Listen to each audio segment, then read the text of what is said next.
Hi friends, 1975లో ఇందిరాగాంధీని ప్రధానమంత్రి పదవి నుంచి తొలగించి వేరే వారిని ఎన్నుకోవడానికి అలహాబాద్ హైకోర్టు కాంగ్రెస్ గవర్నమెంట్ కి 20 రోజులు టైం ఇచ్చింది. కానీ ఈ జడ్జిమెంట్ ని ఒప్పుకోని ఇందిరాగాంధీ హైకోర్టు తీర్పుని సుప్రీంకోర్టులో సవాల్ చేశారు. అయితే సుప్రీంకోర్టు కూడా దాదాపు హైకోర్టు జడ్జిమెంట్ ని సపోర్ట్ చేసింది. అయితే సుప్రీంకోర్టు తీర్పులో చిన్న చేంజ్ ఉంది. ఇందిరాగాంధీ ప్రధానమంత్రి స్థానం నుంచి వెంటనే తప్పుకోకుండా సుప్రీంకోర్టు యొక్క నెక్స్ట్ హియరింగ్ వరకు టైం ఇచ్చింది. అయితే ఇక్కడ పాయింట్ ఏంటంటే సుప్రీంకోర్టు యొక్క నెక్స్ట్ హియరింగ్ వరకు మాత్రమే ఇందిరాగాంధీ మన దేశ ప్రధానిగా కొనసాగుతుంది. నెక్స్ట్ ఉండాలా లేదా అన్న విషయం సుప్రీంకోర్టు జడ్జిమెంట్ లో తెలుస్తుంది. కానీ ఈ కేసు మళ్ళీ జడ్జిమెంట్ కి వెళ్లక ముందే ఇందిరాగాంధీ ఒక కఠినమైన నిర్ణయాన్ని తీసుకుంది. అదే నేషనల్ ఎమర్జెన్సీ. అంటే ప్రజాస్వామ్యంగా ఉన్న మన దేశంలో ప్రజలకు గాని అపోజిషన్ లీడర్స్ గాని ఎలాంటి హక్కులు ఉండవు. ప్రజల యొక్క సామాన్య హక్కుల్ని సస్పెండ్ చేశారు.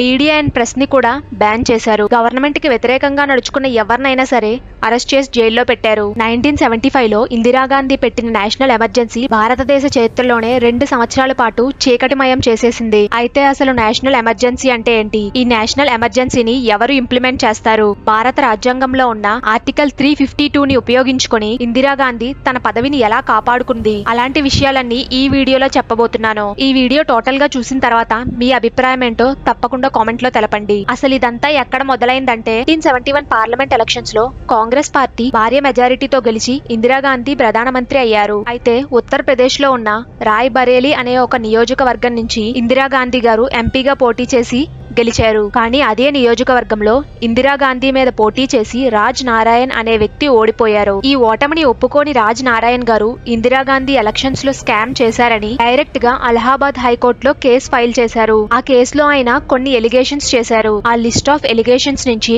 కేవలం 2 ఎలిగేషన్స్ మాత్రమే అలహాబాద్ హైకోర్టు తీసుకొని ఇందిరాగాంధీ ఎలక్షన్స్ లో ఫ్రాడ్ చేసి గెలిచారని తీర్పిచ్చింది. అవేంటంటే number 1, using government machinery to set up stage and loud speakers. Indira Gandhi గారు రాయ్ బరేలీ నియోజకవర్గం నుంచి ఎలక్షన్ క్యాంపెయిన్ చేసినప్పుడు ఉత్తరప్రదేశ్ గవర్నమెంట్ కి చెందిన లౌడ్ స్పీకర్స్, బ్యారిగేట్స్ మరియు పోలీస్ ఫోర్స్ ని తన ఎలక్షన్ క్యాంపెయిన్ కి గాను యూజ్ చేసుకున్నారు. ఇది భారతీయ చట్ట ప్రకారం నేరం. Number 2, using government గెస్టెడ్ officer as an election agent. Yashpal Kapoor అనే ఒక government గెస్టెడ్ officer prime minister secretariat లో స్పెషల్ ఆఫీసర్ గా వర్క్ చేస్తున్నారు. ఆయన్ని ఇందిరాగాంధీ గారు తన ఎలక్షన్ ఏజెంట్ గా రిక్రూట్ చేసుకున్నారు. అంటే తన కోసం క్యాంపైనింగ్ చేసి తన గెలవడానికి గాను ఆ ఏజెంట్ పని చేయాలన్నమాట. సర్వీస్ లో ఉన్న ఏ గవర్నమెంట్ ఏజెంట్ ని ఎలక్షన్ ఆఫీసర్ గా రిక్రూట్ చేసుకోకూడదు. ఒకవేళ తన్ని రిక్రూట్ చేసుకోవాలంటే ఆ గవర్నమెంట్ ఆఫీసర్ తన పదవికి రాజీనామా చేయాలి. కానీ 1971 జనవరి 13న యశ్పాల్ కపూర్ తన పదవికి రాజీనామా చేశారు. అండ్ ఇది జరిగిన తర్వాతే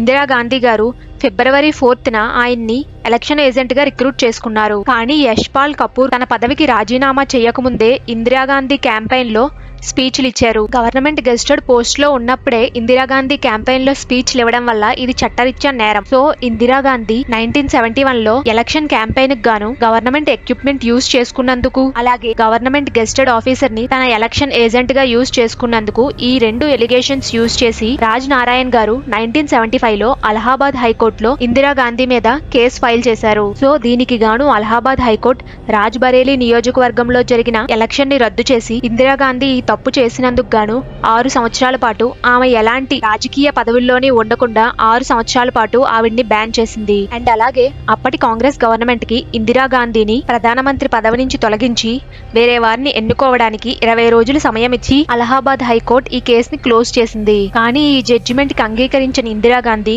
హైకోర్టు తీర్పుని సుప్రీంకోర్టులో సవాల్ చేసింది. అయితే సుప్రీంకోర్టు కూడా దాదాపుగా హైకోర్టు జడ్జిమెంట్ ని దాదాపుగా సపోర్ట్ చేసింది. సుప్రీంకోర్టు జడ్జిమెంట్ లో ఉన్న ఒక చిన్న చేంజ్ ఏంటంటే ఇందిరాగాంధీ తన ప్రధానమంత్రి పదవి నుంచి వెంటనే దిగిపోకుండా సుప్రీంకోర్టు యొక్క నెక్స్ట్ హియరింగ్ వరకు ఇందిరాగాంధీయే ప్రధానమంత్రి పదవిలో కొనసాగవచ్చని ఒక స్టేని విధించింది. సో కోర్టు ఇచ్చిన తీర్పుకి నిరాశ చెందిన ఇందిరాగాంధీ తన పదవిని ఎలా అయినా కాపాడుకోవాలని అప్పుడు ప్రెసిడెంట్ అయిన ఫక్రుద్దీన్ అలీ అహ్మద్ కి ఒక లెటర్ రాసింది. 25 జూన్ 1975న ఇండియాలో నేషనల్ ఎమర్జెన్సీని డిక్లేర్ చేశారు. అసలు నేషనల్ ఎమర్జెన్సీ అంటే ఏంటి? అంబేద్కర్ గారు రాసిన రాజ్యాంగం ప్రకారం ఆర్టికల్ 352 ప్రకారం president president of India national ఎమర్జెన్సీని డిక్లేర్ చేస్తారు. అయితే ఎమర్జెన్సీని కేవలం 3 సిచ్యువేషన్స్ లో మాత్రమే విధించాలి. నెంబర్ 1 వార్, అంటే మన భారతదేశం వేరే దేశాలతో యుద్ధం చేసినప్పుడు ఎమర్జెన్సీని డిక్లేర్ చేస్తారు. నెంబర్ 2 ఎక్స్టర్నల్ అగ్రెషన్, అంటే వేరే దేశాలు వచ్చి ఇండియా మీద యుద్ధం చేసినప్పుడు ఎమర్జెన్సీని డిక్లేర్ చేస్తారు. నెంబర్ 3 ఇంటర్నల్ డిస్టర్బెన్సెస్, అంటే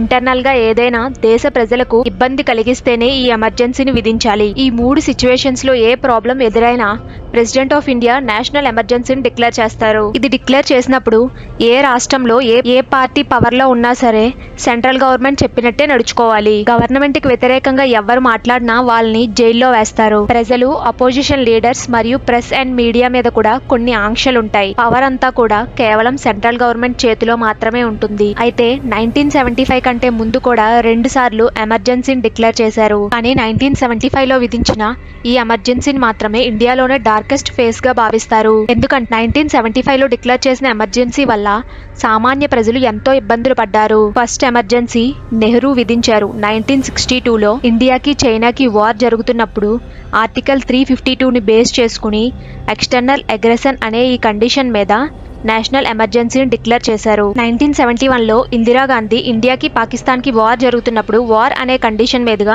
నేషనల్ ఎమర్జెన్సీని ప్రకటించింది. అయితే ఈ 2 కండిషన్స్ లో కూడా సామాన్య ప్రజలకి ఎలాంటి ఇబ్బంది కూడా కలగలేదు అని 1975లో ఇందిరాగాంధీ డిక్లేర్ చేసిన ఎమర్జెన్సీ ఇంటర్నల్ డిస్టర్బెన్స్ ని పరిగణనలోకి తీసుకొని ఎమర్జెన్సీని డిక్లేర్ చేశారు. ప్రెసిడెంట్ ఆఫ్ ఇండియా ఎప్పుడు ప్రైమ్ మినిస్టర్ మరియు కేబినెట్ సలహా మీదే పనిచేస్తారు కాబట్టి ఇందిరాగాంధీ చెప్పిన విధంగా జూన్ 25, 1975 నేషనల్ ఎమర్జెన్సీని డిక్లేర్ చేశారు. ఎమర్జెన్సీని డిక్లేర్ చేసిన తర్వాత గవర్నమెంట్ కి వ్యతిరేకంగా మాట్లాడిన కొంతమంది అపోజిషన్ లీడర్స్ ని కూడా జైల్లో వేశారు. వారిలో ముఖ్యమైన వారు జయప్రకాష్ నారాయణ, ఎల్కే అద్వానీ ఇలాంటి జాతీయ నాయకులు కూడా ఉన్నారు. ఎమర్జెన్సీ కారణంగా 1976 లో జరగవలసిన ఎలక్షన్స్ కూడా వాయిదా పడ్డాయి. ఇందిరాగాంధీ తన సొంత కాంగ్రెస్ పార్టీ నాయకులైనా సరే తనకు వ్యతిరేకంగా మాట్లాడితే వెంటనే పదవి నుంచి తీసేసి వాళ్ళని జైల్లో వేపించేవారు. 1975 నుంచి 1977 వరకు దాదాపుగా 21 months ఈ ఎమర్జెన్సీ అన్నది ఇండియాలో అమల్లో ఉంది. అందుకే ఈ 2 సంవత్సరాల కాలాన్ని డార్కెస్ట్ ఫేస్ ఆఫ్ ఇండియన్ డెమోక్రసీగా చెప్తారు. సో ఫైనల్ గా ఎమర్జెన్సీ స్టార్ట్ అయిన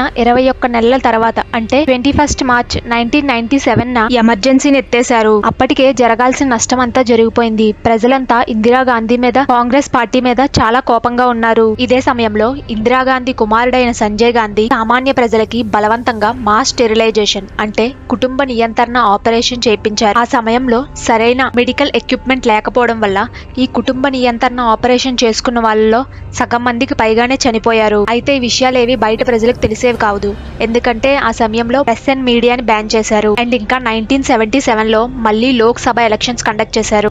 ఇందిరాగాంధీ తన కుమారుడు సంజయ్ గాంధీ చాలా ఘోరంగా ఓడిపోయారు. అప్పుడు దేశంలో అన్ని మేజర్ పార్టీలు ఏకమై చేసిన పార్టీయే జనతా పార్టీ.